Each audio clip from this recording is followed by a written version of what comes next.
లోకేష్ ఉన్నాడు, పెమ్మసాని చంద్రశేఖర్ ఉన్నాడు, ఆయన పైన చంద్రబాబు నాయుడు గారు ఉన్నారు. ఉంటే కొడతారా?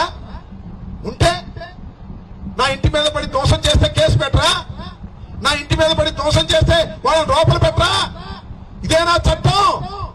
వదిలిపెట్టడి రాంబాబు, గుర్తుపెట్టుకోండి. నేను ఇక్కడ నుంచి హెచ్చరిస్తున్నా, పోలీసు అధికారులకు హెచ్చరిస్తున్నా, చంద్రబాబుని హెచ్చరిస్తున్నా, లోకేష్ ని హెచ్చరిస్తున్నా, పెమ్మసాని చంద్రశేఖర్ ని కూడా హెచ్చరిస్తున్నా. ఏదో 12 గంటల నిరాహార దీక్ష చేసి ఇంట్లోకి వెళ్లి పడుకుంటాడు అనుకుంటారు ఈ రాంబాబు. ప్రాణం పోయినా వదిలిపెట్టను.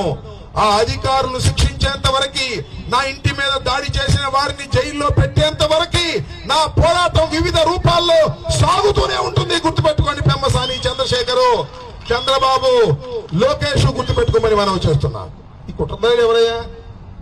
ఏం అనుమానం లేదు. పెమ్మసాని చంద్రశేఖర్.